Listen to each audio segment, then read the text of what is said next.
జీవమైన భద్రపరిచి ఆయుష్ను ఆరోగ్యాన్ని ప్రసాదించి మరణాన్ని సన్నిధానంలో నిలబెడుతున్నారు. మీరిచ్చిన ఈ ఆయుష్ కాలంలో మేము మీకోసమే బ్రతకాలి, మీకోసమే పని చేయాలి, మీకోసం ఎలా బ్రతకాలి, ఎలా బ్రతికితే మీరు ఇష్టపడతారు అన్న అనేకమైన సంగతులను మహాజ్ఞాన గ్రంథస్థంగా చేసి మా ముందు పెట్టారు తండ్రి. అందులో ఉన్న మాటల్ని మేము ఆలోచన చేయుచుండగా మాట్లాడుచున్న నాకు సంయోచితమైన జ్ఞానంలో ప్రసాదించండి. వింటున్న పిల్లలు విలువారు మాత్రం కాక వింటున్న మాటల ప్రకారం తమ బ్రతుకులను మార్చుకొని మంచి ఉద్దేశంలో వాళ్ళందరికీ మీరు దయచేయమని ఈ ప్రార్థన యేసుక్రీస్తు పేరట ప్రతిమలాంటి వేసుకుంటున్నాను. మంచిదండి. పిల్లలు ఎట్టి పరిస్థితుల్లో ఆలోచించండి. ఓకేనా? అందరూ చేయదు ఎట్టి పరిస్థితులు. ఓకే, అలా పెట్టుకోండి.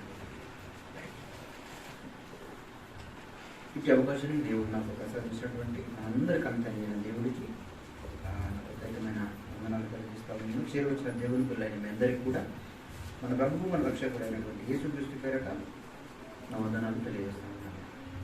ప్రియమైన దేవుని వల్ల ముందుగా ప్రకటింపబడ్డట్లుగా ఒక ఆలోచనాత్మకమైన పాఠాన్ని కొద్ది నిమిషాలు మనం ఆలోచన చేద్దాం. మానవ పతనానికి హేతు అయిన అబద్ధం. Bible open university India international వారు సిలబస్లో చేర్చినటువంటి డిప్లొమా సెకండ్ ఇయర్లో ఉన్నటువంటి పాఠాలలో ఒక పాఠం, ఇది న్యూ సిలబస్ ఉన్నటువంటి పాఠం, మానవ పతనానికి హేతు అయిన అబద్ధం. అబద్ధం అంటే ఏంటో మనందరికీ తెలుసు కదా. అబద్ధాలు అంటే ఏంటో మనకు తెలుసు. ఈ అబద్ధం మానవుల్నే పతనా వ్యవస్థకు చేరివేస్తుందా అంటే చేరివేస్తుందని చరిత్ర చెప్తుంది. ఈ విషయాల్ని తెలుసుకోలేక చాలా మంది అబద్ధాలు అనేటువంటి భయంకరమైన ఊబిలోనే మునిగిపోయారు. ప్రపంచంలో ఉన్న పరిస్థితులన్నింటినీ మీరు ఆలోచన చేస్తే క్రైస్తవులైనా, హైందవులైనా, ముస్లిం వారైనా, ఎవరైనా కూడా అబద్ధం అనేటువంటి ఆ ఊబిలో చిక్కుకొని పోయారు. ఇటువంటి చరిత్ర చాలా చరిత్రలు మన బైబిల్లో కనబడతాయి. ఇటువంటి పరిస్థితుల్లో ఉన్నటువంటి చరిత్రలు ఒక అబద్ధం మానవుని యొక్క పట్టణ వ్యవస్థకు తీసుకెళ్ళిపోతున్న మానవ జీవితాన్ని అంటే 100% తీసుకువెళ్తుందని చెప్పవచ్చు బైబిల్లో. ఎందుకంటే దేవుడు కూడా చాలా విషయాలను రాయించాడు. అబద్ధం ఎంత ప్రమాదకరమైందో అన్న విషయాలను చాలా చోట్ల మనకు బైబిల్లో రాయించాడు. మరి బైబిల్లో రాయించిన ప్రతి మాటను, ప్రతి ఆజ్ఞను క్రైస్తవులు చదవటం లేదా అంటే చదువుతున్నారు. అయినా మరలా ఎందుకు అబద్ధాలు ఆడుతున్నారు అంటే ఈ అబద్ధం ఎంత ప్రమాదకరమైందో చాలా మందికి తెలియదు. మనకు కూడా చాలా మందికి తెలియదు అనుకుంటున్నాను కదా. చిన్న అబద్ధాలు ఆడేస్తూనే ఉంటారు కంటిన్యూస్.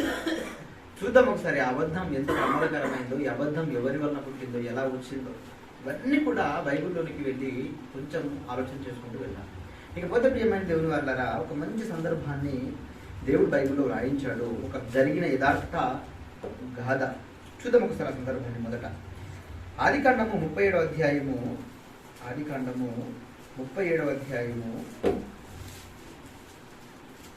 32వ వచనం. ఆదికాండము 37వ అధ్యాయము 32వ వచనం ఒకసారి చూద్దాం. మేకపిల్లను చంపి దాని రక్తములో అంగిని ముంచి ఆ విచిత్రమైన నిలువుటంగిని పంపగా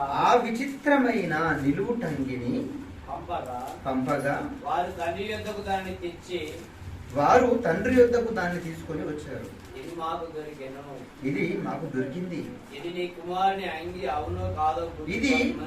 నీ కుమారుని అంగ్యో కాదో గుర్తుపట్టుమని చెప్పి. సందర్భం అందరికి తెలిసింది కదా. ఈ మాట చదవగానే ఈ సందర్భం అందరికి గుర్తొచ్చేస్తుంది. ఏంటి సందర్భం? ఏసేపుని ఏం చేశారు? ఏసేపుని అమ్మేశారండి. ఏసేపు ఎవరు? ఏసేపు ఇంతకీ వీళ్ళకి ఏమవుతాడు? తమ్ముడు అండి, సొంత తమ్ముడు. యాకోబు గర్భాన పుట్టిన కుమారుడికి ఏసేపు సొంత తమ్ముడు, యాకోబుకు ఇష్టమైన కుమారుడు. ఇతడు చాలా ఒబీడియంట్ గా ఉంటున్నాడు. నాకు దేవుని ఎడల, నా ఎడల చాలా భయభక్తులు కలిగి బ్రతుకుతున్నాడు. ఏసేపు నా చిన్న కుమారుడు అంటే అతనికి ఒక ప్రత్యేకమైన స్థానాన్ని తండ్రి కలిగించాడు. ఏంటో ప్రత్యేకమైన స్థానం అంటే ఒక నిలువుటంగిని కుట్టించాడు ఆయనకి. ఏంటి, ఒక నిలువు టంగిని కుట్టించి ఆ చిన్న కుమారునికి ఇచ్చేశాడు. ఇంతకీ కుమారుని యొక్క క్యారెక్టర్ ఏంటంటే తప్పును సహించే క్యారెక్టర్ కాదు ఇదండి. చిన్న కుమారుని క్యారెక్టర్ ఏంటంటే తప్పును సహించడు. తప్పును సహించలేనటువంటి క్యారెక్టర్ ఎవరికైతే ఉంటుందో వారు 100% మన మేలుల్ని కోరుకుంటారు. మీరు గుర్తుపట్టాలి ఈ విషయాన్ని. చాలా మంది మనల్ని విమర్శిస్తుంటారు. ఇది తప్పు అన్నగానే మనకు లోపల నుంచి ఏమని చేస్తుంది, కోపం చేస్తూ ఉంటుంది. కానీ నిజంగా అది తప్పు అని గుర్తించడం చాలా గొప్ప సంగతి. అలా గుర్తించేవారు కావాలి.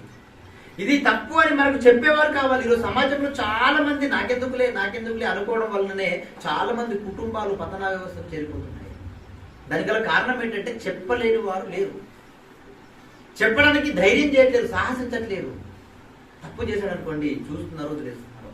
తప్పు చేశాడు అనుకోండి వదిలేస్తున్నారు. సమాజంలో కుటుంబాలైనా, కుటుంబంలో ఉన్న కుటుంబీకులైనా ఈ పరిస్థితి ఎక్కడికి దాపరించుతుందంటే పతనా వ్యవస్థకు దాపరిస్తుంది.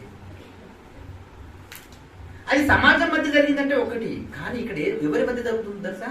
ఒక కుటుంబంలోనే జరుగుతున్నటువంటి యథార్థ సంఘటన కుటుంబం మధ్యలో జరుగుతుంది. తండ్రి ఇష్టంగా పెంచుకున్నటువంటి తన చిన్న కుమారుడు తండ్రికి తన గర్భాన పుట్టిన కుమారులకు మధ్య జరుగుతున్నటువంటి ప్రతి సంభాషణని ఎవరి దగ్గరికి చేరవేస్తున్నాడు? తండ్రి దగ్గరికి చేరవేస్తున్నాడు. ఇది వారు జీర్ణించుకోలేకపోయారు. ఎవరు? పోనీ వారి మీద ఏమైనా కక్ష ఏమైనా ఉందా? వారి మీద ఏమైనా కోపం ఉందా ఇతనికి? లేదు. వారి మేలే కోరాడు. యేసేపు వారి మేలే కోరాడు.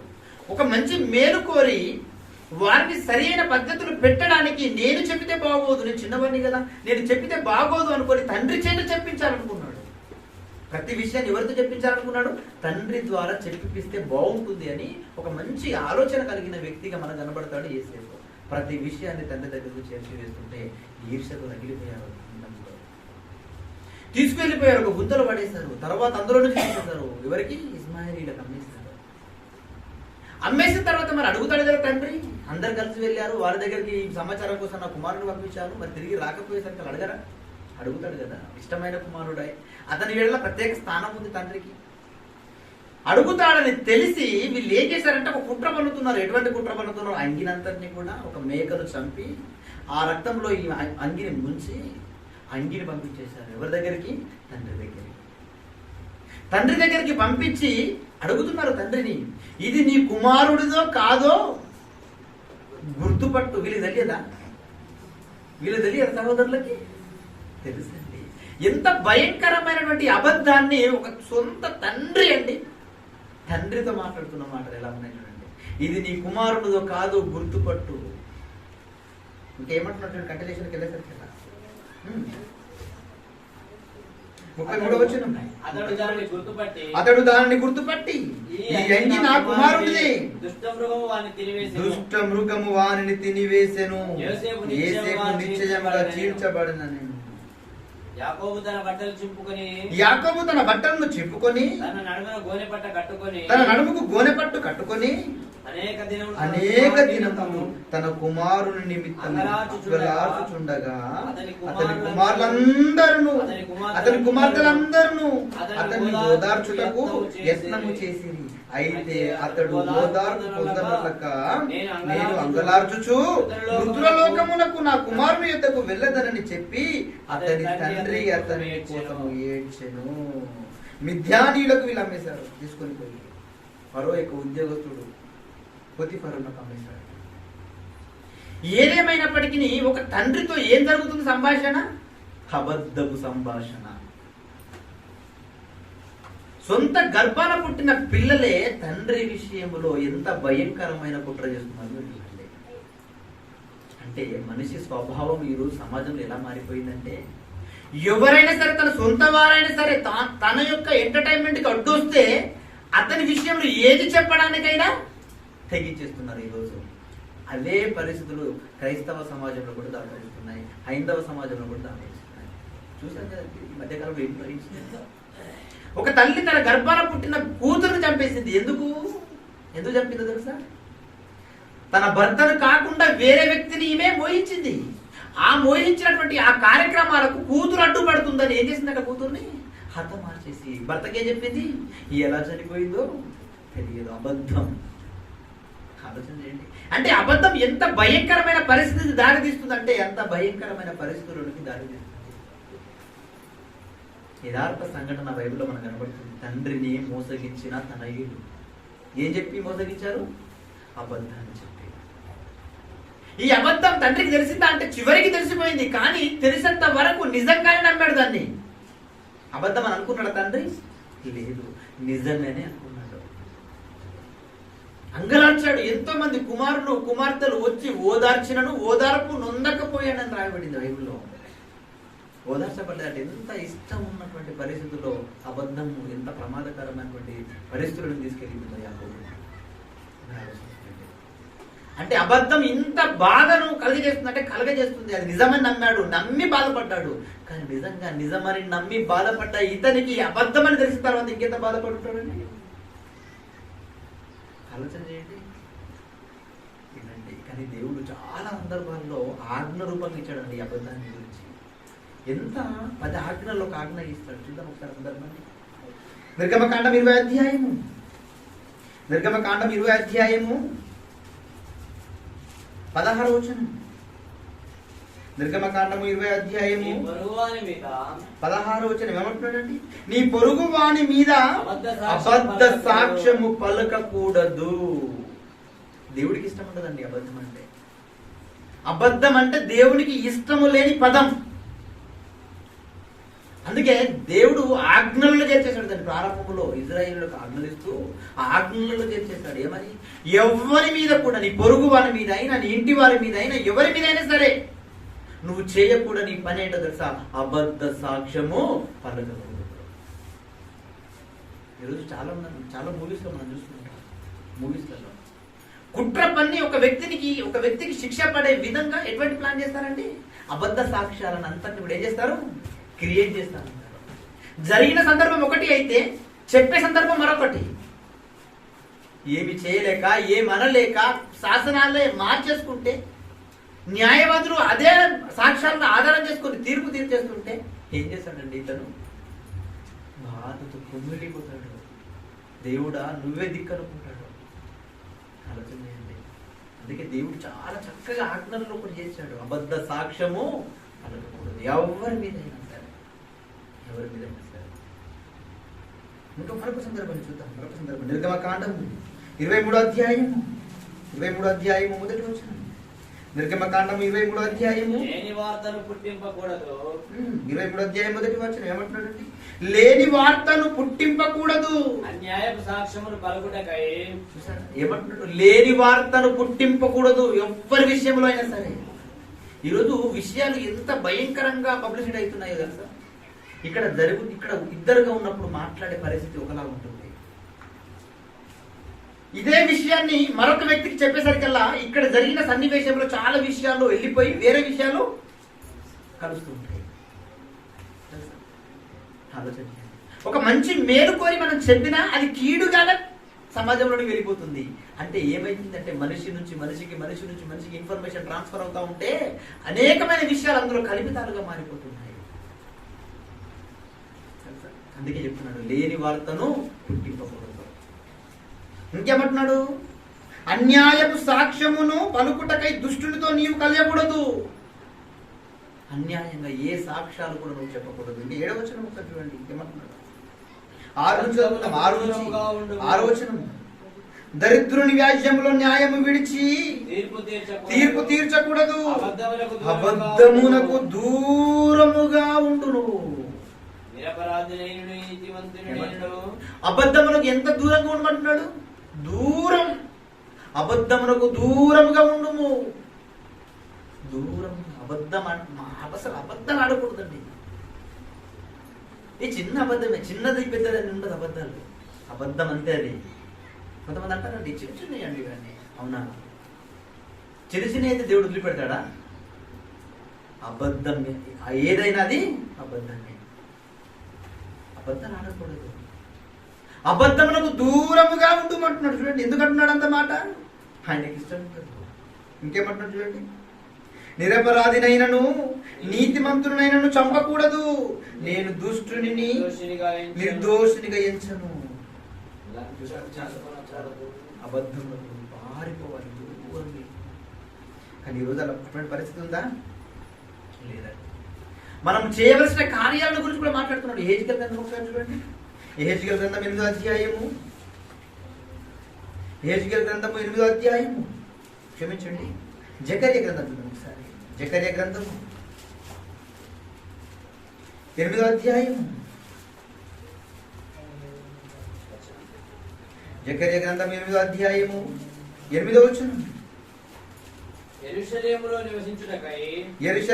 నివసించుటకై వారిని తోడుకొని వచ్చెదను. వారు నా జనులయందురు.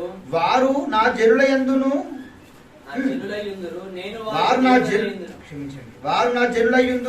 నేను వారికి దేవుడనయ్యుందును. నేను వారికి దేవుడనై. ఇది నీతి సత్యములను బట్టి జరుగును. ఆలోచన చేయండి. ఎఫెసీయులకు రాసిన పత్రిక 4వ అధ్యాయము 29వ వచనం. ఎఫెసీయులకు రాసిన పత్రిక 4వ అధ్యాయము 29వ వచనం. ఎఫెసీయులకు రాసిన పత్రిక 4వ అధ్యాయం 29. ఏమంటారు చూడండి. వినువారికి మేలు కలుగునట్లు అవసరమును బట్టి క్షేమాభివృద్ధికరమైన అనుకూల వచనమే పలుకుడి గాని దుర్భాష ఏదైనా మీ నోట రానియకుడి. దేవుని పరిశుద్ధాత్మను దుఃఖపరచుడి. వినువారికి మేలు కలగాలి. మన మాటలు వినువారికి ఏం కలగాలంట? మేలు కలుగుటకై అన్నాడు. వినువారికి మేలు కలుగునట్లు అవసరమును బట్టి క్షేమాభివృద్ధికరమైన అనుకూల వచనమే పలుకుడి. అనుకూల వచనమే పలుకుడి కానీ దుర్భాష ఏదైనాను మీ నోట రానియకుడి. ఈరోజు దుర్భాష లేకుండా మాట్లాడుతున్నారు సమాజంలో. మాట్లాడుతున్నారండి? మాట్లాడండి. అసలు మాట్లాడతారు. చర్చి దాటిపోతే చాలు, ఇంకా మన భాష వేరు. ఒకవైపు చూస్తాం, ఇక్కడ రెండో వైపు ఒకటి బయట ఉంటుంది. ఎంత భయంకరంగా ఉంటుందో తెలుసా? ఒక పాస్టర్ గారు మెసేజ్ చేస్తున్నారంట చాలా చక్కగా. మన చర్చిలో ఒక ఆమె ఉందండి, ఆమె చాలా గొప్పది. ఎవరు ఆమె అంటే ఆమె పేరు సమాధానం. ఏం పేరు? సమాధానం. చాలా అద్భుతంగా, చాలా ఓపిక ఉంటుంది మీకు. ఎందుకంటే ఆమె గురించి ఈయనకు తెలియదు పూర్తిగా. ఒక రోజు నల్లలు వస్తున్నాయి, నల్లల దగ్గర బిందెలన్నీ లైన్గా పెట్టారు. ఇంకా వెనక ముందు అయిపోయింది అక్కడ. ఆ బిందె వెనక ముందు అయితే ముందు వెనక అయింది. ఇంకా స్టార్ట్ అయిపోయింది ఆమె సమాధానం. స్టార్ట్ చేసింది. ఎంత భయంకరంగా ఉంటుందో సమాధానం. స్టార్ట్ చేసింది, ఇంకా చింగులు మీదికి ఎక్కింది, ఎంటికలు జుట్టేసింది. ఇక స్టార్ట్ చేసింది, ఇక రా అని స్టార్ట్ చేసేసింది. అదే టైంలో పాస్టర్ గారు వస్తున్నాడు. ఏం చేయాలి ఇప్పుడు? ఆమె తిడుతూనే ఉంది, ఈమె కూల్ అయిపోయింది. ఆమె తిడుతూనే ఉంది, ఈమె కూల్ అయిపోయింది. సైలెంట్ గా ఏం మాట్లాడతలేదు ఇక. ఓ ఎంత గొప్పది అనుకున్నాడు ఆయన గారు. వెళ్ళిపోయాడు. ఇందాక మా పాస్టర్ ఉన్నాడని నేను ఊరుకున్నాను, ఇప్పుడు రా అంటుంది. మా తర్వాత ఆమె క్యారెక్టర్ చూడండి. దుర్భాషలు ఆడకూడదు. మన వినువారికి మేలు కలిగే విధంగా మన భాష ఉండాలి. ఇందాక నేను నైట్ కూడా ఒక సహోదరుడు మాట్లాడుకున్నాను. ఏమంటున్నాడు? ఏం చెప్పాడు తెలుసా? చెప్పడానికేమో చాలా అద్భుతమైన ప్రసంగాలు చేస్తాడు ఆయన కూర్చొని శాంతంగా. మధ్యలో ఫోన్ వచ్చింది అనుకోండి, వెంటనే ఫోన్ లిఫ్ట్ చేసి మాట్లాడతాడు. తర్వాత పెట్టేసి వాళ్ళ ప్రాజెక్ట్ కంటిన్యూ చేస్తాడు. ఇటువంటి వారు కూర్చోడు. ఆయన కార్లో వెళ్తున్నప్పుడు వెనక నుంచి వచ్చి ఒక బైక్ తగిలించాడంట. బైక్ దిగి స్టార్ట్ చేశాడు ఇంకా బూతులు. ఎందుకంత కోపం? దుర్భాషలు ఆడకూడదు. నచ్చవు దేవుడికి. ఏమంటున్నాడు? మంచిగా అన్నమాట. వినువారికి మేలు కలుగునట్లు అవసరమును బట్టి అనవసరంగా మాటలు కూడా నిష్ప్రయోజనం. మాట్లాడకూడదు అనవసరంగా. ఏం మాట్లాడకూడదు. యేసుక్రీస్తు వారు మాట్లాడితే బోధెళ్ళిందండి, కూర్చున్నా బోధెళ్ళిందండి, మౌనంగా ఉన్నా బోధెళ్ళిందండి. అలా ఉండాలండి మన జీవితం. అవసరమును బట్టి క్షేమాభివృద్ధి. క్షేమం ఏం కావాలంటే అభివృద్ధి కావాలి. క్షేమాభివృద్ధి కలుగునట్లు నీ నోట అనుకూల వచనాలు రావాలి. ఎంత ఉన్నతంగా చెప్తున్నాడు. ఆలోచన చేసి అదే ఎఫెసీయులకు 4వ అధ్యాయం 25వ వచనం పెడతారు. పైన మాటలు 25వ వచనం. మనము ఒకరికొకరము అవయవములై ఉన్నాము. మనమంతా కూడా ఎవరమంట? ఒకరికి ఒకరము అవయవములం. మనందరికి శిరస్సు క్రీస్తు. ఆ క్రీస్తుకే ఇవన్నీ కూడా ఏమైపోయాయి? అవయవాలుగా ఉన్నాయి. మనమంతా కూడా ఒకరికి ఒకరము అవయవములై ఉన్నాము గనుక మీరు అబద్ధమాడుట మానండి అంటున్నాడు చూడండి. అబద్ధమాడుట మానేయాలి. అబద్ధాలు ఆడకూడదు. మనమంతా ఎవరం అనుకుంటున్నాం అంటే ఒకే శరీరం. క్రీస్తునందు మనమంతా ఎవరం? ఒకే శరీరం. ఆ ఫీలింగ్ ఉంటుందా అంటే అసలు ఈరోజు క్రైస్తవులకి కనబడుతుందా? మనమంతా ఒక శరీరం అండి అన్న ఫీలింగ్ ఉంటుందా? ఉండదండి. ఫీల్ అవ్వాలి. అలా ఫీల్ అయిన రోజు సంఘాలు అభివృద్ధి అవుతాయి. అలా ఫీల్ అవ్వం మనం. ఏ సంఘాలకు వెళ్ళి చూడండి, ఆ ఫీలింగ్ ఉండదు. మనమంతా క్రీస్తుకు శరీరంలో ఉన్నటువంటి అవయవాలం అండి. ఏ అవయవం మనమంతా అవయవాలు అయినప్పుడు ఒక వ్యక్తికి బాధ కలిగింది అనుకోండి, మిగతా అవయవాలు ఓర్చుకుంటాయా అండి? కానీ మనం అట్లుంటామండి. ఒక వ్యక్తి కుటుంబంలో ఒక విషాదం జరిగింది అనుకోండి, మనం ఇంట్లో పక్కన బిర్యానీ చేసుకొని తింటాం. మనం ఈరోజు మనసులో పరిస్థితి అలాగే ఉంది. అవునా కాదా? ఇలాగుండమన్నాడా? మన చేతికి నొప్పి అయితే మిగతా అవయవాలన్నీ కూడా ఏమంటాయి తెలుసా? తల్లడిల్లిపోతాయండి. నొప్పితో తట్టుకో. ఈ చేతికి నొప్పి అయింది కానీ మిగతా అవయవాలన్నీ కూడా రెస్పాండ్ అవుతాయి. రోడ్డు మీద నడుచుకుంటూ వెళ్తారు, ముళ్ళు గుచ్చుతారు అనుకోండి కాలికి, ఇమీడియట్ గా ఎక్కడ ఏమొస్తుంది అక్కడికి? కాలు దగ్గరికి తెలుసా ఏమొస్తుంది? కాలు కింద ముళ్ళు గుచ్చుకుంది, ఆ కాలు దగ్గరికి ఏమొస్తుందో తెలుసా? చేయొచ్చేస్తుందండి. ఎందుకు? సహాయం. చేతికి ఎలా నిలిచిపోయింది? ఒక్క శరీరం. ఈ శరీరంలో ఉన్న అవయవాలన్నీ కలిపి ఒకటి. కాలుకు ముళ్ళు వచ్చగానే చేయొచ్చేసింది, వెంటనే పీకేసి పక్కన పాడేసింది. అబ్బో అని చెప్పేసి తలలో నుంచి మొత్తం మంట చేస్తుంది. అప్పుడు ఈ చేయి వెళ్ళిపోయి తల పట్టుకుంటుంది ఇలా. ఎందుకు? ఇక్కడ నుంచి నొప్పి వస్తుంది. ఈ చేయి సహకరించింది. అంటే అవయవాలు ఎంత అద్భుతంగా ఒకదానికి ఒకటి హెల్ప్ చేసుకుంటాయి చూడండి. హెడేక్ వచ్చింది అనుకోండి, వెంటనే రిలీఫ్ క్రీమ్ తీసేసుకుంటాడు. ఇలా చేతంతా ఇలా అప్లై చేసుకుంటాడు. ఎందుకు? ఇక్కడ నొప్పి వస్తే దాన్ని చూసుకుంటుంది కదా. మరి ఈ చేతందుకు సహకారం. ఈ విషయం మీకు అర్థమైతే సంఘం అంతా కూడా ఏంటి అంటే ఒకే శరీరం. అన్ని సంఘాలన్నీ కలిపి ఎవరికి శరీరం అంటే క్రీస్తుకు శరీరం. అందుకే అంటున్నాడు. మీ ఏమంటారు చూడండి, మనము ఒకరికి ఒకరము అవయవములై ఉన్నాము గనుక మీరు ఒకరితో ఒకరు అబద్ధాలు ఆడకూడదు. మరి ఒకే శరీరం అనుకున్నప్పుడు ఈ శరీరంలో ఉన్న ఒక అవయవం అబద్ధం ఆడింది అనుకోండి, బాగుంటుందా? ఈ శరీరం ఈ చేతులు నాకు నరుక్కోగలమా? లేదండి. మరి అటువంటిప్పుడు ఎదుటి వ్యక్తికి హాని చేయాలని ఎలాగంటే అబద్ధాల ద్వారా చూస్తున్నారు మనిషి? చేయకూడదు. ఒక్క శరీరం మనమంతా. అందుకే అబద్ధాలు ఆడటం ఏం చేయాలని ఏం చేయమంటున్నాడు చూడండి. మనము ఒకరికొకరం అవయవంలో ఉన్నాము కనుక మీరు అబద్ధం ఆడుట మానండి అంటున్నాడు. ఇంకేం చెప్తున్నాడు చూడండి, తన పొరుగు వానితో సత్యమే మాట్లాడవలను. తన పొరుగు వానితో ఏం చేయాలి? ఎప్పుడు కూడా నిజాలే మాట్లాడాలండి. నిజాలే మాట్లాడాలి. మరి మాకు ఎమోషన్స్ ఉంటాయండి. ఎప్పుడు నిజాలే మాట్లాడాలంటే కొన్ని ఎమోషన్స్ ఉంటాయి కదా. మరి ఇదిరా అందుకే చెప్తున్నాడు కింద ఏమంటున్నాడు? కోపపడుడి. తప్పు చేశాడా? కోపపడు. తప్పు చేస్తే గద్దించు, బుద్ధి చెప్పు. కానీ కోపం చేస్తామండి మనం. కోపం చేసిన తర్వాత మనమే ఆయన మీద ఏం చేసుకుంటాం? పగను పెంచుకుంటాం. తెలుసా? కోపం చేసింది మనమే, అతని మీద ఈర్ష్యను పెంచుకుంది మనమే. ఇది ఎక్కడ న్యాయం? అలా ఉండకూడదు. కోపము చేయాలి. కోపానికి గురవుతున్న వ్యక్తి కూడా ఆ కోపాన్ని మనసులో పెట్టుకోకూడదు. వినాలి. తను చేసిన తప్పుడు పనిని చక్కదిద్దుకోవాలి. తర్వాత ఆ వ్యక్తితో కలిసిపోవాలి. ఇది శాసనం, దేవుడు రాయించిన గాడ్ పీనల్ కోడ్.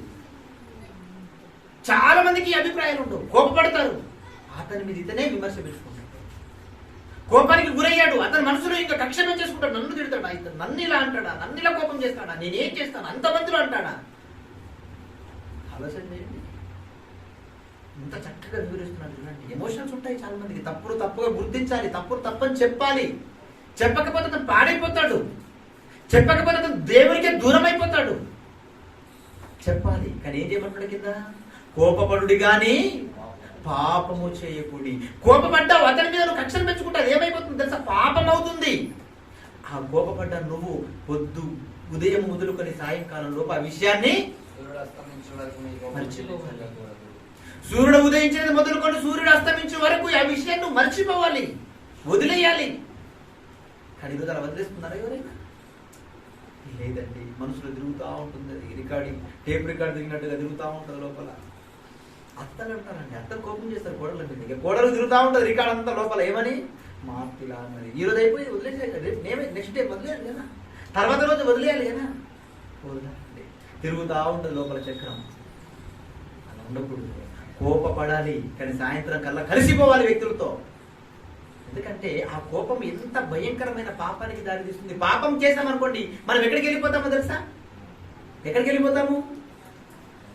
నరకానికి వెళ్ళిపోవాలి. పాతాళ లోకంలో యాతన పడే చోటికి వెళ్ళిపోవాలి. ఆఫ్టర్ నీ కోడల మీదనో, నీ తల్లి మీదనో, నీ తమ్ముడి మీదనో, నీ అన్న మీదనో నువ్వు కోపపడి అతన్ని బట్టి నువ్వు పాతాళానికి వెళ్ళిపోతావా?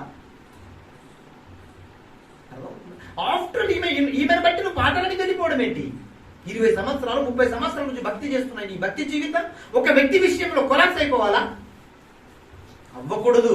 కలిసిపోవాలి, కలిసిపోవాలి. వెంటనే అదే చెప్తున్నాడు.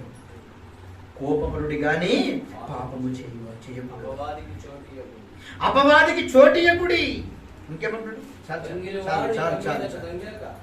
ఆలోచన ఈ అబద్ధాలు ఎటువంటి భయంకరమైన పరిస్థితులు దారితీస్తాయి చూడండి. ప్రేమ, జాలి, దయ, కనికరం ఇవన్నీ కూడా మనలో ఇమిడిపోవాలండి. కానీ ఇమిడుతాయా? చాలా మంది అబద్ధాలు పెద్ద సమస్య కాదని అనుకుంటారండి. అబద్ధం పెద్ద సమస్య కాదనుకుంటారు. కానీ చరిత్రలో కూడా ఒక చిన్న అబద్ధం ఆడాడు ఆయన. చూద్దాం ఒకసారి సందర్భాన్ని చూద్దాం. వెంటనే పనిష్మెంట్ ఎలా జరిగిందో దేవుడి పనిష్మెంట్ ఒకసారి సందర్భాన్ని చూద్దాం. రాజుల 2వ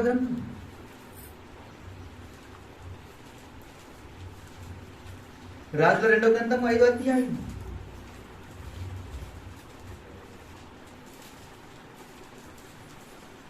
25వ వచనం చదువుకుందాం.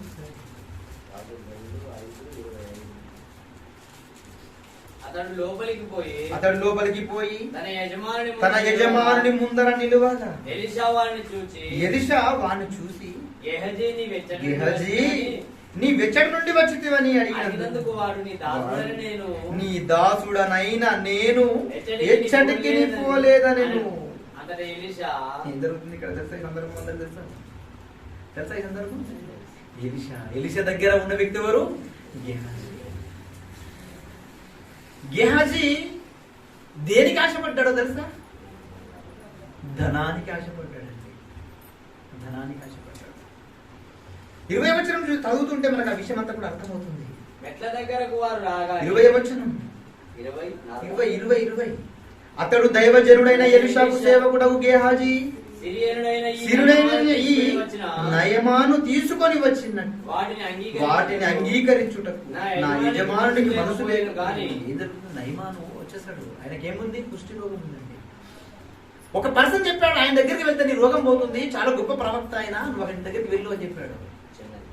ఒక చిన్నది చెప్తే అతను అక్కడికి వెళ్ళిపోయాడు. వెళ్ళిపోయిన తర్వాత ఆయన ఏం చెప్పాడు? 7 సముద్రాల్లోనికి వెళ్ళి స్నానం చేయి. 7 చోట్లకి వెళ్ళి స్నానం చేయి. 7 సార్లు, క్షమించండి, 7 సార్లు. ఒక సముద్రం యోర్దాను నదిలో 7 సార్లు మునుగు. ఆ కంట్రీస్ అంతా కూడా నాకు కనబడతా ఉంటుంది. అక్కడికి వెళ్ళమంటే నేను ఎన్నో సముద్రాల్లో స్నానం చేశానంటే నేను ఈడికి వెళ్ళి స్నానం చేయడం ఏంటని ఈర్షతో వెళ్ళిపోతాడు ఆయన నయమాను.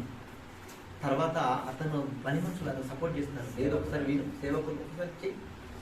మళ్ళా విశ్వసించి వెళ్ళి స్నానం చేసుకుంటాడు. బాగుపడ్డాడు. సందర్భం బాగుపడ్డ తర్వాత ఇతను ఇన్స్పైర్ అయిపోయాడు. నిజంగా ఇంత గొప్ప వ్యక్తి, ఇతనికి ఎంత ఇచ్చినా తక్కువే, నాకు భయంకరమైన రోగం ఉండేదని చెప్పేసి అన్ని తీసుకొని వస్తున్నాడు. ఇక బహుమానాలను ఎవరి దగ్గరికి? ఎలీషా దగ్గరికి. బహుమానాలు తీసుకొని వచ్చేటప్పటికల్లా ఇప్పుడు ఎలీషా ఏం చేయాలి? తీసుకోవాలి కదా. కానీ తీసుకునే పరిస్థితి ఉంది ఆ రోజు అక్కడ లేదండి. ఆ పరిస్థితి వేరు. అంతా యెజెబెల్ వైపు మరలిపోతుంది. బయలుదేరు వైపు మరలిపోతుంది. అంతా కూడా విగ్రహాల వైపు మరలిపోతున్నారు. అంతా కూడా ఇతను ఒక్కడు ఒకవైపు, వాళ్ళంతా ఒకవైపు. పరిస్థితి భయంకరంగా ఉంది. అప్పుడు చెప్పాడు నాకు వద్దు చెప్పగానే ఆశపడ్డాడు గెహాజీ. వాళ్ళని వద్దనగానే వీళ్ళు వెళ్ళిపోతున్నారు తిరిగేసి. వెళ్ళిపోయిన తర్వాత ఇతను పరిగెత్తుకొని పోయి చెప్తున్నాడు మాట, నా యజమానుడు వద్దన్నాడని మీరు అనుకుంటున్నారా? నేను వేరే విషయం చెప్పాడు నాకు మళ్ళా అని చెప్పి అతను అందరినీ కూడా తీసుకొని తన గృహానికి తీసుకెళ్ళిపోయి ఆ సామానంతా కూడా తీసుకుంటాడండి. తీసుకొని ఏం ఎరగనట్టుగా వెళ్ళిపోయాడు. ఎవరి దగ్గరికి? మళ్ళా ఎలీషా దగ్గరికి వెళ్ళబడ్డాడు. అప్పుడు అడుగుతున్నాడు ఎలీషా, గేహజీ నువ్వెక్కడి నుండి వచ్చావయ్యా? 25వ వచనం అంతే అన్నమాట. 25వ వచనం. అతడు లోపలికి పోయి తన యజమానుని ముందర నిలువగా ఎలీషా వాణ్ణి చూసి గేహజీని వెచ్చటి నుండి వచ్చిందని అడిగినందుకు వాడు, నీ దాసుడనైన నేను ఎచ్చటికి పోలేదనెను. ఏమంటున్నాడు? పోయాడా లేదా? ఇంతకి వెళ్ళాడు, మాట్లాడుకున్నాడు, బహుమానాలను తెచ్చుకున్నాడు, ఇంట్లో పెట్టుకున్నాడు, యజమాని దగ్గర వచ్చి నిలబడ్డాడు. విషయం చెప్తే బాగుండు కదా. నీకు అవసరం లేదయ్యా, నాకు అవసరం ఉందయ్యా అని చెప్పినా బాగుండు కదా. ఏం చేశాడు? అబద్ధం. నేను ఎక్కడికి పోలే, ఇక్కడే. నేను ఎక్కడికి పోతా? ఎక్కడికి పోలే, ఇక్కడే ఉన్నా అన్నాడు. ఇప్పుడు చెప్తున్నాను చూడండి, 26వ వచనం. అంతటా ఎలీషా వానితో, ఆ మనుషుడు తన రథము దిగి నిన్ను ఎదుర్కొనుటకు తిరిగి వచ్చినప్పుడు నా మనసు నీతో కూడా రాలేదా? ద్రవ్యమును, వస్త్రములను, ఒలివ చెట్ల తోటలను, ద్రాక్ష తోటలను, గొర్రెలను, ఎడ్లను, దాసులను సంపాదించుకొనుటకు ఇది సమయమా? కాబట్టి నయమానుకు కలిగిన కుష్టి నీకును నీ సంతతికి సర్వకాలము అంటియుండును అని చెప్పగా వాడు మంచు వలె తెల్లనైన కుష్టి రోగము కలిగి ఎలీషా ఎదుట నుండి బయటకు వెళ్ళిపోయాడు. మంచి ఉన్నాడండి, వెళ్ళి ఉన్న పర్సన్ ఇప్పుడు ఏమైపోయాడు? రోగం వచ్చేసింది. ఎందుకు? రీజన్ ఏంటి తెలుసా? కారణం ఏంటి? ఒకే ఒక్క మాట, అబద్ధం. కొంతమంది ఉంటారండి దైవజనుల దగ్గర కూడా అబద్ధాలు ఆడేస్తారు. దైవజనుల దగ్గర కూడా అబద్ధాలు ఆడతారు. మీరు అబద్ధాలు ఆడుకున్నారు పద్ధతి ఉంది. దైవజనుల దగ్గర కూడా అబద్ధాలేనండి. ఎక్కడున్నారంటే చెప్పండి అంటారు. ఎక్కడున్నారని అడిగామనుకోండి, ఆలోచన చేస్తారు, ఈ పలానా దగ్గర ఉన్నారు, నేను వస్తున్నా అక్కడ ఉన్నాడు, అక్కడ లేను, మేము వేరే దగ్గర ఉన్నా. ఎందుకు అబద్ధాలు? గేహాజీ దైవజనుడి దగ్గర ఒక చిన్న అబద్ధాన్ని ఆడాడు అంతే. ఏమైపోయింది? జీవితమే తారుమారైపోయింది. భయంకరమైన పరిస్థితుల్లోకి వెళ్ళిపోయింది ఆయన పరిస్థితి. ఆయనకే వచ్చిన కుష్ఠరోగం ఆయన తరం వారంటే ఆయన తర్వాత తరం కూడా ఆలోచన అబద్ధం చాలా ప్రమాదకరమైనది. దేవుణ్ణి మోసపరచకూడదు అబద్ధంగా చేసి. ఇంకా కొంతమంది చాలా సందర్భాలలో క్లాసెస్ ఉన్నాయి అనుకోండి, ఎన్నో కారణాలు చెప్పేస్తాం. 6 గంటల క్లాస్ ఉంది అనుకోండి, అందరూ రావాలంటే ఫోన్లు చేయగానే ఏం చెప్తారండి? ఫోన్లో రాలేమని చెప్పారండి. రాలేమని చెప్తారా? చెప్పరు. మరి రాలేమని చెప్పినప్పుడు వస్తామని చెప్తారు కదా, చెప్పినప్పుడు ఎందుకు రాలేకపోయారంటే ఎన్నో కారణాలు చెప్తారు. అలా ఉండకూడదు. ఏమైంది? వాస్తవాన్ని చెప్పాలి, వాస్తవాలని చెప్పాలి, వాస్తవాల్ని మాట్లాడాలి. దేవుడు అది అలా మాట్లాడేవారు దేవుడికి ఇష్టం. దేవుడిని ఎప్పుడు కూడా మోసపరచకూడదు. అబద్ధం అంటే చిన్న కనబడతాయండి సమాజంలో. ప్రారంభ సంఘంలో కూడా ఒక అబద్ధం ఆడడం వల్ల ఏమైందో తెలుసా? ప్రాణాలే కోల్పోయారు. ఇక్కడ రోగం వచ్చింది. నూతన శతాబ్దంలో ప్రారంభ క్రీస్తు సంఘములో ఆది అపోస్తుల కాలంలో ఏం జరిగింది? ప్రాణాలను కోల్పోయారు. ఎందుకు తెలుసా? అబద్ధం ఆడడం వల్ల. చూద్దాం ఆ సందర్భాలు ఒకసారి. అపోస్తుల కార్యములు చూద్దాం ఒకసారి. అపోస్తుల కార్యములు 5వ అధ్యాయము. అపోస్తుల కార్యములు 5వ అధ్యాయము మొదటి వచనం నుండి చదువుకుందాం. అననీయ అను ఒక మనుషుడు తన భార్య అయిన సప్పీరాతో ఏకమై పొలమమ్మెను.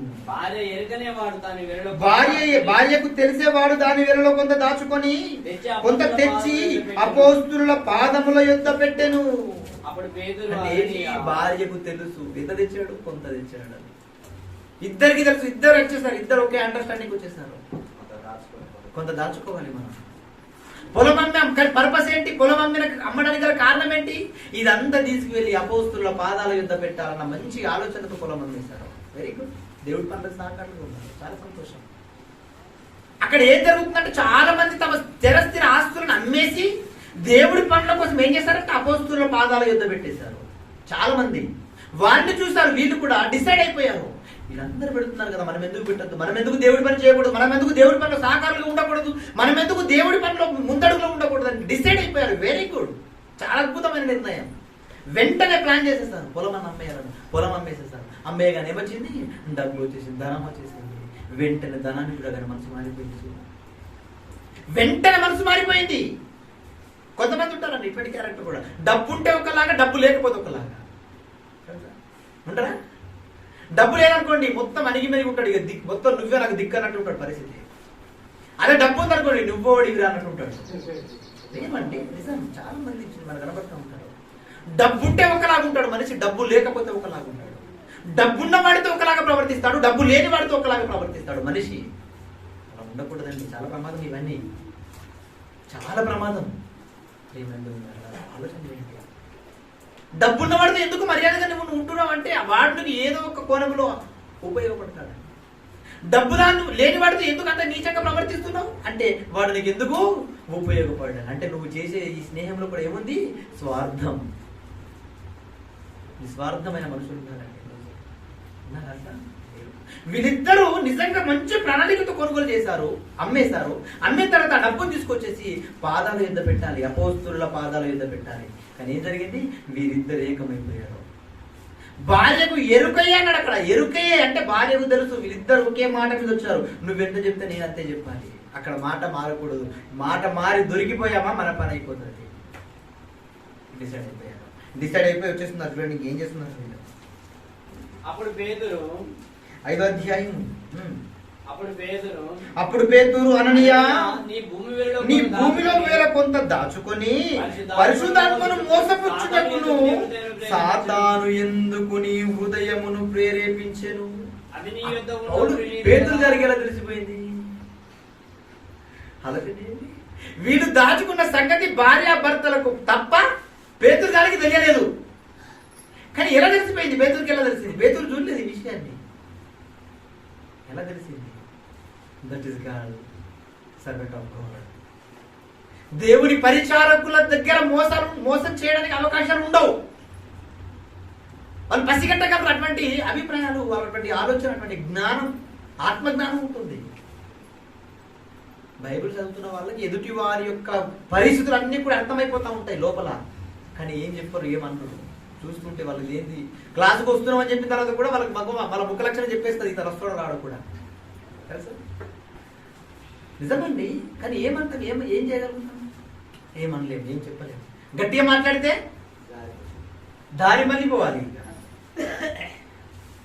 ఆలోచన చేయండి.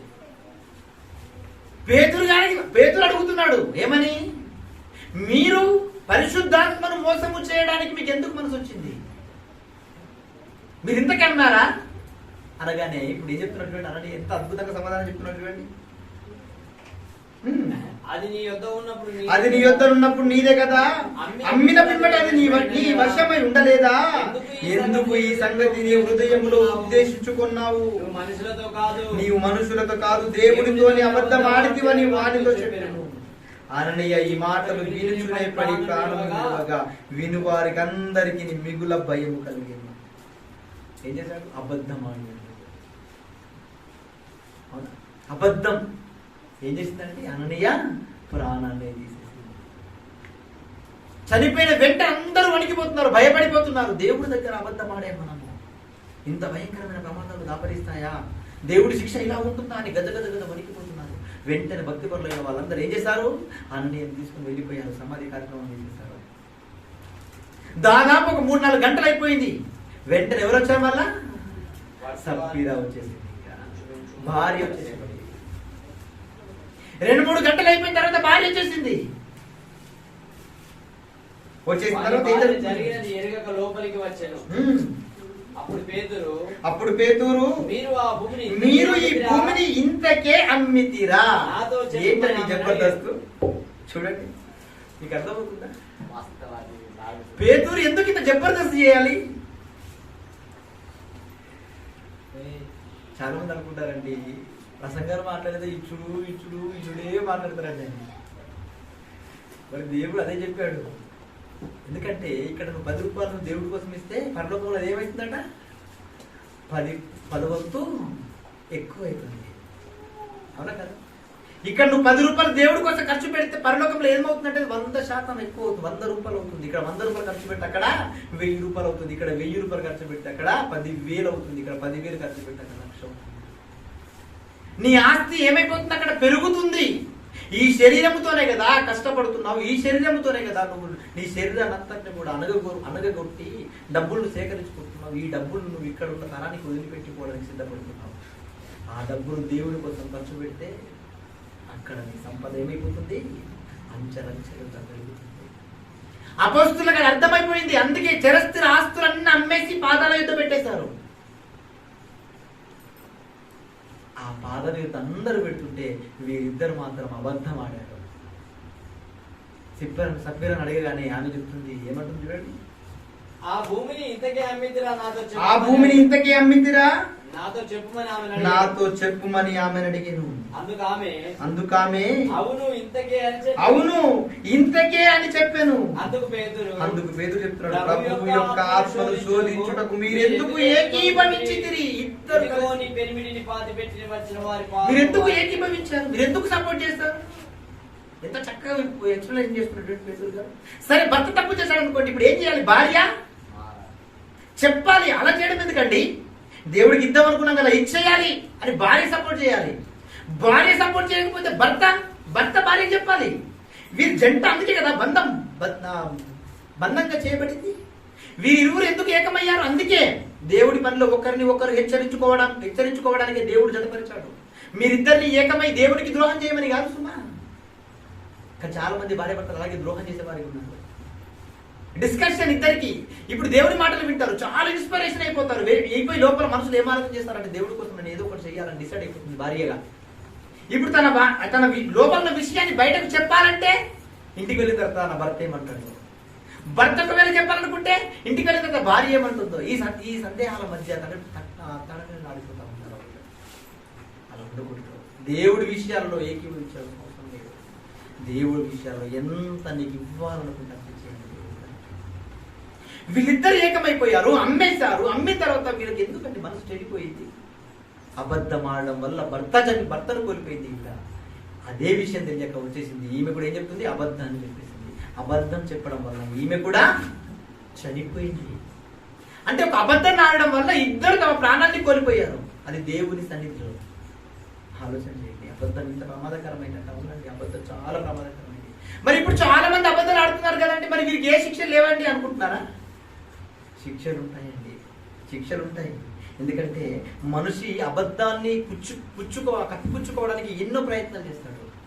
కానీ దేవుడు అబద్ధము ఆడడు. అబద్ధం ఆడు వారికి అసలు ఆయన లోకం ఉందో లేదో మీరు ఇంకా కొంచెం ముందుకు వెళ్ళి ఆలోచన చేస్తుంటే మనకు అర్థమవుతుంది. చూద్దాం ఒకసారి రోమిలకు రాసిన పత్రిక 3వ అధ్యాయం. రోమిలకు రాసిన పత్రిక 3వ అధ్యాయము. రోమిలకు రాసిన పత్రిక 3వ అధ్యాయము 4వ వచనం. నీ మాటలలో నీవు నీతిమంతుడవుగా తీర్చబడినట్లును, నీవు వ్యాజ్యమాడినప్పుడు గెలుచునట్లును అని రాయబడిన ప్రకారం ప్రతి మనుషుడును అబద్ధికుడగును. మనిషి క్యారెక్టర్ చెప్తున్నాడు దేవుడు. నువ్వు సత్యవంతుడు అని నిరూపించుకోవడానికి ఎన్ని అబద్ధాలైనా ఆడుతూ వ్యాజ్యం ఆడుతావు. నువ్వు సత్యవంతుడని నిరూపించుకోవడానికి. కానీ దేవుడు అటువంటి క్యారెక్టర్ కాదు. దేవుడు అబద్ధం ఆడడు. మనుషుల స్వభావాన్ని చెప్తున్నాడు. మనుషులు నీతిమంతులని వాదించుకోవడానికి, వ్యాజ్యం ఆడడానికి ఏం చేస్తారంట? వ్రాయబడినట్టు నువ్వు నీతిమంతుడు అని వ్రాయబడినట్టు వ్యాజ్యం ఆడతారు. ఆ వ్యాజ్యంలో నువ్వైనా అబద్ధాలు ఆడతావేమో కానీ పరలోకపు తండ్రి అబద్ధాలు ఆడడు అని రాశాడు. ఆలోచన చేయండి. సంఖ్యాకాండం 23వ అధ్యాయము 19వ వచనం. సంఖ్యాకాండం 23వ అధ్యాయము 19వ వచనం. దేవుడు అబద్ధమాడుటకు ఆయన నరుడు, మానవుడు కాదు. పశ్చాత్తాపడకు ఆయన నరపుత్రుడు కాడు. దేవుడి క్యారెక్టర్ అండి ఇది. దేవుడు అబద్ధం ఆడడానికి ఆయన మానవుడా? కాదండి. అవి అబద్ధం ఆడేసాన్ని మళ్ళీ పశ్చాత్తాప పడతాను అనడానికి, ఆయన పశ్చాత్తాప పడడానికి కూడా అవకాశము లేదు. ఆయన అబద్ధాలు ఆడేది. మరి ఆయనే అబద్ధాలు ఆడనప్పుడు ఆయన పిల్లల మీద మనల్ని అబద్ధాలు ఆడమని చెప్తాడా దేవుడు? పర్వాలేదు, కొన్ని అబద్ధాలు ఆడొచ్చు మీరు అని చెప్తాడా? చిన్న చిన్న అబద్ధాలు ఆడొచ్చు, పెద్ద పెద్ద ఆడదని చెప్తాడా? ఆలోచన చేయండి. ఉండదండి, అటువంటి రూల్స్ ఏముండవు. ఆలోచన చేస్తే ఏముంది అంటారా? అసలు ఈ అబద్ధం ఎలా వచ్చిందో, ఎవరు పుట్టించారో తెలుసా? యోహాను సువార్త ఒకసారి చూడండి. యోహాను సువార్త 8వ అధ్యాయము యోహాను సువార్త 8వ అధ్యాయము 44వ వచనం. మీరు మీ తండ్రి యొక్క అపవాది మీరు సంబంధులు, మీ తండ్రి యగు అపవాది అపవాది సంబంధులు. మీ తండ్రి దురాశలు నెరవేర్చగోరుచున్నారు. మీరు మీ తండ్రి యొక్క అపవాది సంబంధులు, మీ తండ్రి దురాశలు నెరవేర్చగోరుచున్నారు. ఆది నుండి వాడు నరహంతకుడై ఉండి సత్యమందు నిలిచిన వాడు కాడు. వాని యందు సత్యమే లేదు. వాని యందు సత్యమే లేదు. వాడు అబద్ధమాడునప్పుడు తన స్వభావమును అనుసరించి మాట్లాడును. వాడు అబద్ధికుడును. వాడు అబద్ధికుడును, అబద్ధమునకు జనకుడు. అబద్ధం ఎక్కడ పుట్టిందంట? అసలు అబద్ధం అంటేనే వాడు. అబద్ధానికి జనకుడు ఎవరంటే అపవాది. అపవాది అబద్ధానికి జనకుడైతే ఈ రోజు మనం ఏం చేస్తున్నాం? వాని అబద్ధాలని మన నోట ఉచ్చరిస్తున్నాం. మరి మన తండ్రి ఎవరన్నమాట ఇప్పుడు? ఆలోచన చేయండి. నువ్వు అబద్ధాలు ఆడుతున్నావంటే నీ తండ్రి దేవుడు కాడని నువ్వు ఆలోచన చేయాలి. నీ తండ్రి దేవుడు కాడని అర్థమైపోతుంది. అంటే అబద్ధం వల్ల ఇంత భయంకరమైన ప్రమాదంలోకి వెళ్తారంటే వెళ్తారు. అబద్ధం అనేది తండ్రి వల్ల పుట్టింది కాదది. అబద్ధం వాడి వల్ల పుట్టింది. అబద్ధానికి జనకుడు వాడు. వాడి యందు సత్యం ఉండదు, వాడు అబద్ధికుడు. ఇంకేమంటున్నటువంటి కంటిన్యూషన్ 46 సత్యమునే చెప్పుచున్నాను గనక నేను సత్యమని చెప్పుచున్నాను కనుక మీరు నన్ను నమ్మరు. నా యందు పాపం ఉన్నదని మీలో ఎవరు స్థాపించును? నేను సత్యమని చెప్పుచున్న ఎడల మీరెందుకు నన్ను నమ్మరు? దేవుని సంబంధి అయిన వాడు దేవుని మాటలు వినును. మీరు దేవుని సంబంధులు కారు గనుకనే మీరు దేవుని మాటలు వినరు. చాలా మంది అంటే దేవుని మాటలు విన్నట్టుగానే ఉంటారండి, కానీ ఆ మాటలు వారి జీవితాల్లో అన్వయించుకోరండి. ఈరోజు ఇంత మంచి ప్రసంగం వింటున్నాం కదండి మనం. మరి ఇక నుంచి నేను అబద్ధాలు ఆడటం మానేస్తానని నిర్ణయించుకుంటారండి? నిర్ణయించుకుంటారా? నిర్ణయించుకున్నట్లుగానే ఊపుతామండి తల మాత్రం. తెలుసా? నిర్ణయించుకున్నట్లుగానే ఊపుతాం. అబ్బా నిజమా, ఎంత అద్భుతమైన మెసేజ్ చెప్పారు రాజన్న గారు ఈ రోజు. నాకు ఇంకా కితాబులు ప్రశంసలు నాకెందుకండి ప్రశంస? మీ జీవితాలు మారాలి. మారుతున్నాయా? మారట్లేదు. మారాలి. ఏ ప్రసంగానైనా విన్నాము అంటే ఆ ప్రసంగము నీకు అనుకూలమైన జీవితం, మన జీవితం మారిపోవాలి. అలా మారుతుందా? మారాలి తప్పకుండా. ఈ ప్రసంగంలో తప్పకుండా మారాలి మీ జీవితాలు. అబద్ధాలకు చోటు ఇవ్వకూడదు. దేవుని మాట్లాడాలి. మన మాట ఎలా ఉండాలంటున్నాడు తెలుసా? మత్తయి సువార్త 5వ అధ్యాయం 37వ వచనం. మత్తయి సువార్త 5వ అధ్యాయము 37వ వచనం.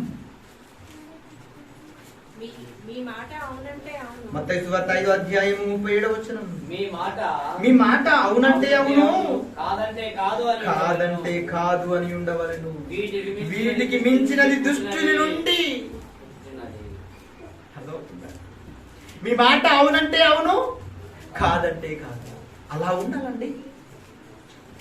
ఇంతకు మించిన మాటలు ఏవైతే ఉన్నాయో అవి దేవుని వల్ల పుట్టినవి కాబట్టున్నాడు. ఇంకా ఎవరి వల్ల పుట్టినాయి? అవి దుష్టుని నుండి పుట్టాయి. ఆలోచన చేయండి. అలా ఉందా జీవితాలు? మరొక మంచి మాట చూద్దాం. కొలసీలకు రాసిన పత్రిక 4వ అధ్యాయము. కొలసీలకు రాసిన పత్రిక 4వ అధ్యాయము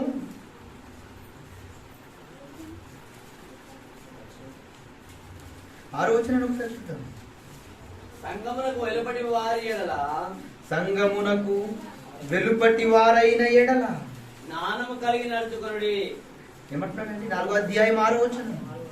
4 కొలస్సీలకు రాసిన ప్రతి మనుషునికి ఏలాగు ప్రత్యుత్తరం ఇయ్యవలెనో అది మీరు తెలుసుకొనుటకై మీ సంభాషణ ఉప్పు వేసినట్టు ఎల్లప్పుడూ రుచిగలదిగాను కృప సహితముగాను ఉండనీయుడి. ఆలోచన చేయండి. ఇంకేమంటున్నాడు? 5వ వచనం. 4వ వచనం గురించి చదువుకుందాం. 4వ వచనం చాలా అద్భుతంగా ఉంటుంది. ప్రార్థన యందు నిలకడగా ఉండి కృతజ్ఞత గలవారై దాని యందు మెలకువగా ఉండుడి. మరియు నేను బంధకమును కూర్చింది నేను బోధింపవలసిన విధముగానే ఆ మర్మమును వెల్లడిపరుచున్నట్లు వాక్యము చెప్పుటకు అనుకూలమైన సమయమును దేవుడు దయచేయవలనని మా కొరకు ప్రార్థించుడి. సమయమును పోనీయక సద్వినియోగము చేసుకొనుచు సంఘమునకు వెలుపటి వారి ఎడల ఏమంటున్నాడు? సంఘమునకు వెలుపటి వారి ఎడల ఏమంటున్నాడు? జ్ఞానము కలిగి నడుచుకొనుడి. ప్రతి మనుషునికి ఎలాగూ ప్రత్యుత్తరం ఇయ్యవలెనో. సంఘము వెలుపట చాలా మంది ఉన్నారండి. నీ ప్రవర్తనను బట్టి అతను నీ సన్నిధులకి రాబట్టబడతాడు. బయట ఉన్న వారి ఎడల నీ ప్రవర్తనను బట్టి దేవుని వైపు ఆకర్షింపబడతాడు. కానీ ఈరోజు సంఘంలో ఉన్నప్పుడు చాలా గొప్పగా ఉంటుంది నీ ప్రవర్తన. సంఘము దాటగానే నీ పరిస్థితి ఎలా ఉంటుందో తెలుసా? అసలు ఇతను క్రైస్తవుడా అనే విధంగా ఉంటుంది. ఇంకా భయంకరమైన పరిస్థితి ఉంటుంది నీ ఎడల. చాలా భయంకరంగా ఉంటుంది నీ పరిస్థితి. అలా ఉండకూడదు అంటున్నాడు. సంఘం బయటను చాలా జ్ఞానముగా ప్రవర్తించాలి. నీ ప్రవర్తనను చూసి అతను దేవుడి వైపు రావాలన్న ఆతృత గలవాడై ఉండాలి. అలా ఉంటుందా మన జీవితం? లేదు. చూడండి, ప్రతి మనుషునికి ఎలాగూ ప్రత్యుత్తరం ఇయ్యవలనో అది మీరు తెలుసుకొనుటకై. నీ సంభాషణ ప్రతి మనుషునికి మీరు ఎలా సమాధానం చెప్పాలో తెలుసా? ఆ సమాధానం ఎలా చెప్పాలో తెలుసుకోవాలంటే మీ మాటలు ఎలా ఉండాలో తెలుసా? మీ సంభాషణ ఉప్పు వేసినట్లుగా ఉండాలి. ఎల్లప్పుడూ రుచిగలది గాను. ఎల్లప్పుడూ రుచిగలదిగా ఉండాలి. అబ్బా, ఆయన మాట్లాడితే నిజంగా కొద్దిసేపు వినాలనిపిస్తుందండి. నిజంగా ఆయన చాలా బాగా మాట్లాడతాడండి. ఆయన చాలా మంచి విషయాలు చెప్తాడండి. ఇటువంటి మాటలు మన గురించి బయట వారు ఏం చేయాలి? చెప్పాలి. ఆలోచన చేయండి. చాలా చోట్లకి వెళ్తా ఉంటాం మన సమాజంలో, పంచాయతీల దగ్గర కానీ, కుటుంబ సమస్యల దగ్గర కానీ, ఎక్కడికొరకు వెళ్ళిపోతా ఉంటాం. ఏం మాట్లాడతామంటే అక్కడికి వెళ్ళి మనం ఏం మాట్లాడతాం? అత్త కోడల మధ్య గొడవ అయిందనుకోండి, ఇప్పుడు అత్తదే తప్పు అందరు మాట్లాడుతున్నారు. ఇప్పుడు నువ్వు కూడా వెళ్ళి అత్తదే తప్పని అనుకోండి, ఇప్పుడు ఆమె ఏమైపోవాలి? ఆమె మనిషి కదా, ఆమె ఫీలింగ్స్ ఉండాలా? అరే అంటే అనేది ఇప్పుడు ఏంటి భరించి ఓకే లేదా నీకు? అంటే మాట్లాడేటప్పుడు ఎలా మాట్లాడాలంటే అందరినీ కలిపి మాట్లాడాలి. సమాజంలో కూడా అవునయ్యా నా అత్తని, నీ తల్లి, నీకు కూడా తల్లి లాంటిదే అంటే ఏంటి అనని పడు కదా. పెంచలేదా నిన్ను పోషించలేదా? నీ చిన్నప్పటి నుంచి నేను ఎంత పెద్దగా చేశాను, ఎంత ఓపికంటే నేను ఇంత పెద్దగా అయ్యావు, ఇవన్నీ మాట్లాడింది కదా. ఇలా మాట్లాడరండి. అక్కడికి వెళ్ళిపోయిన తర్వాత కూడా వీళ్ళు కూడా అక్కడ జడ్జిమెంట్ అందరు ఇటువైపు మెజారిటీ ఉంటే ఇద్దరు కూడా అటువైపు మెజారిటీ. నీ సంభాషణ ఎలా ఉంటుంది అసలు? ఉప్పు వేసినట్లుగా రుచిగలదిగా ఉండాలి. అందరికీ అందరూ యాక్సెప్ట్ చేయాలి నిన్ను, అందరూ ఓకే అనాలి. ఆలోచన చేయండి.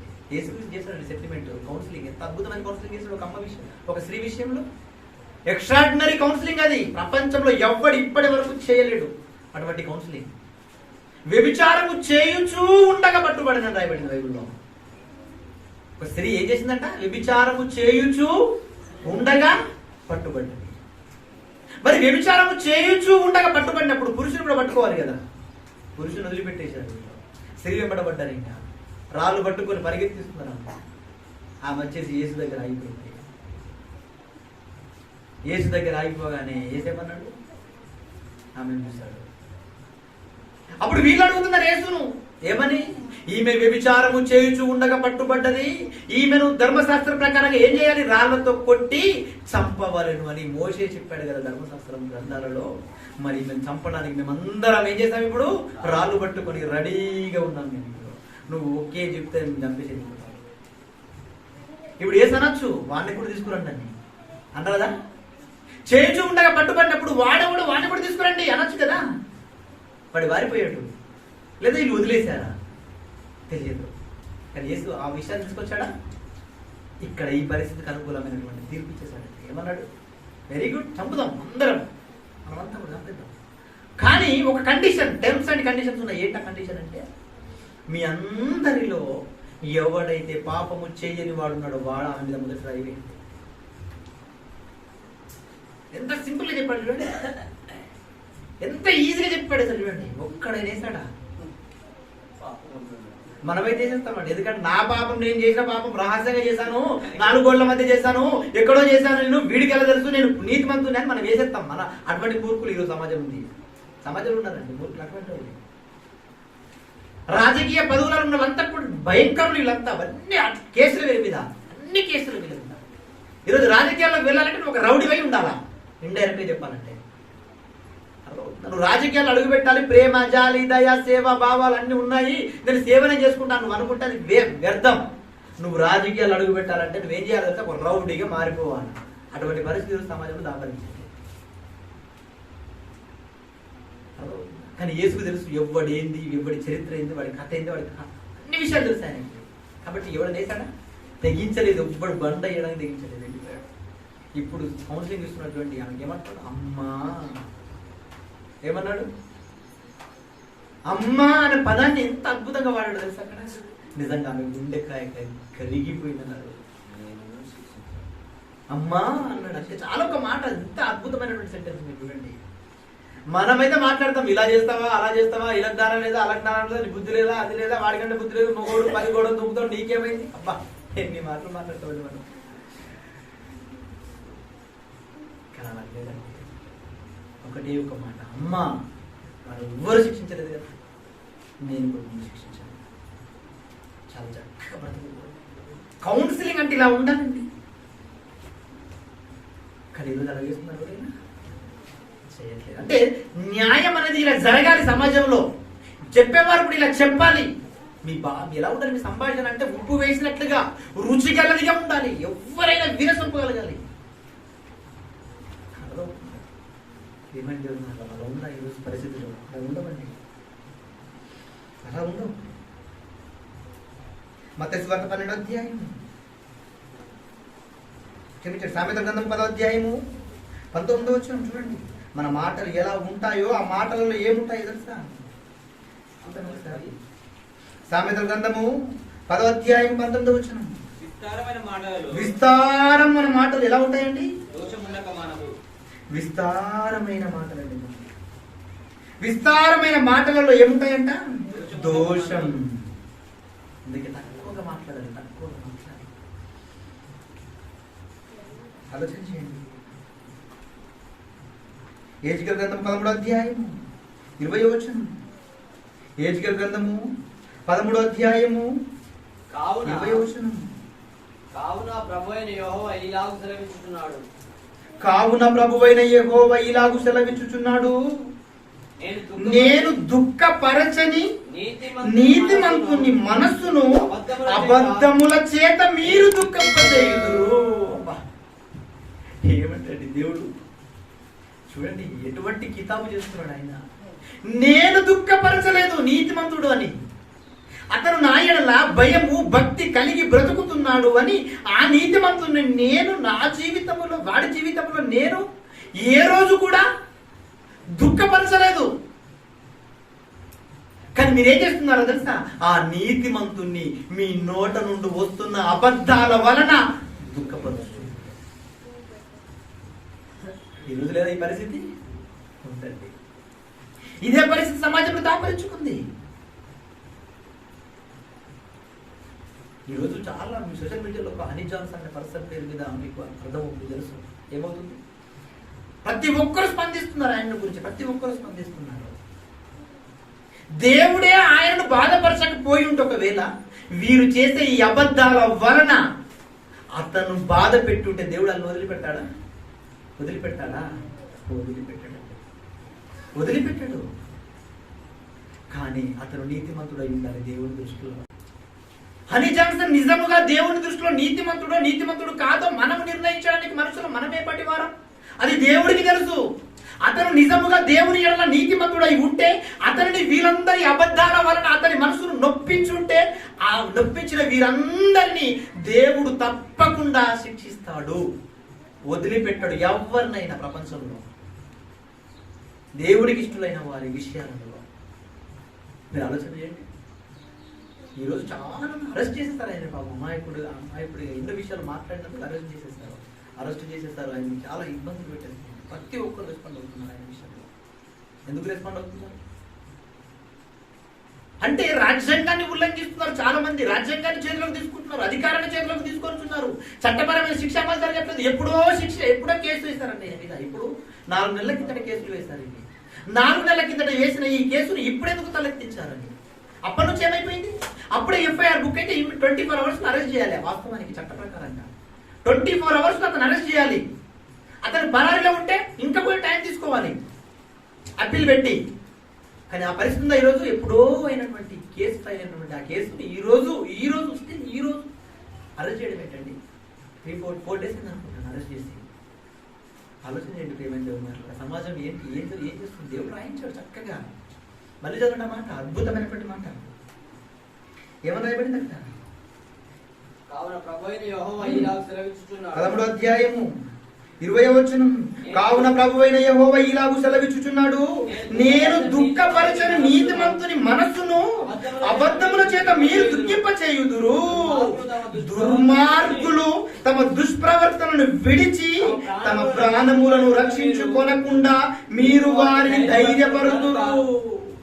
చెప్పేశాడండి. ఆలోచన చేయండి. ఈరోజు ఇదే పరిస్థితులు సమాజంలో దాపరించుకున్నాయి. ఇంకా మంచి సందర్భాన్ని చూద్దాం. ప్రకటన గ్రంథం 21వ అధ్యాయము. వీళ్ళందరూ పరలోక రాజ్యానికి వారసులు అవుతారు అనుకుంటున్నారా? లేదని చెప్తున్నాడు. పరలోక రాజ్యానికి వెళ్ళాలి అంటే అబద్ధం అన్న మాట నీ నోట ఉండకూడదు అని చెప్తున్నాడు. 21వ అధ్యాయం 8వ వచనం. పిరికివారును అవిశ్వాసులను అవిశ్వాసులను అసహ్యులను నరహంతకులను వ్యభిచారులను మాంత్రికులను విగ్రహారాధికులను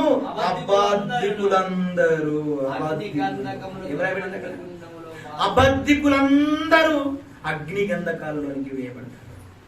అబద్ధం ఇంత ప్రమాదకరమైందంటే ఇంత ప్రమాదకరమైంది అబద్ధం. ఆలోచన చేయండి. మనం ఈరోజు అనుకుంటున్నాం ఏదో చిన్న చిన్న అబద్ధాలు కదా, ఆడేస్తే సరిపోతుంది కదా అనుకుంటున్నాను. అబద్ధాలు ఆడకూడదు, అబద్ధాలు మాట్లాడకూడదండి. ఆలోచన చేయండి. అబద్ధాలు ఆడడం వల్ల చాలా ప్రమాదంలోనికి వెళ్ళిపోతాం మనమంతా కూడా. ఏంటి ఆ ప్రమాదం అంటే అసలు నేను ఒక్కటి తప్పించలేనటువంటి ప్రమాదం, అదే నరకం. ఇదంతా విన్న తర్వాత ఇంకొక క్వశ్చన్ రావాలి, ఒక ప్రశ్న రావాలి. ఏంటి ప్రశ్న?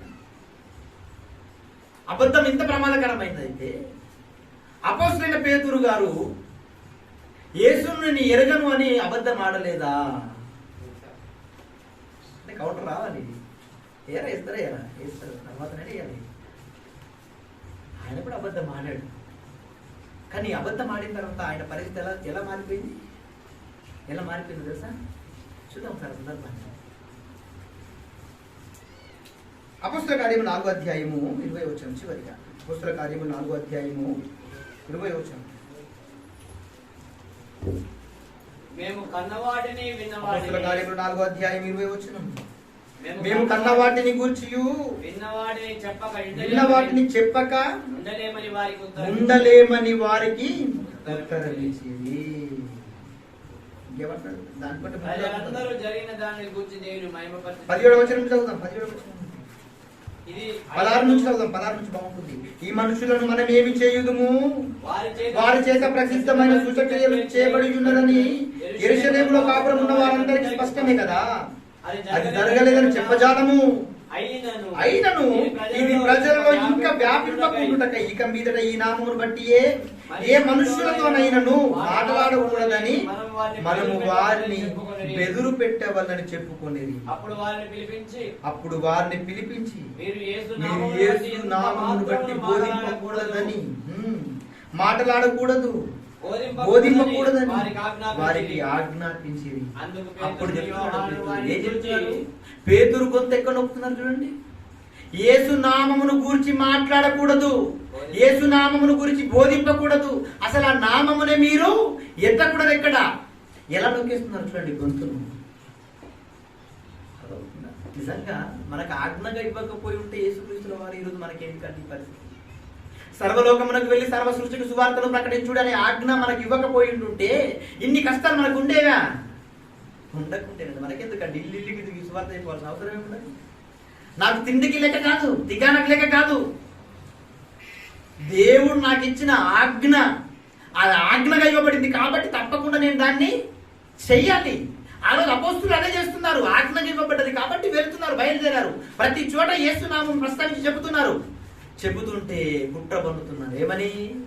ఇతని గొంతు ఎలాగైనా నొక్కేయాలి, మాట్లాడకుండా చేయాలి, ఇతన్ని మాట్లాడకుండా చేసేయాలనుకుంటున్నారు.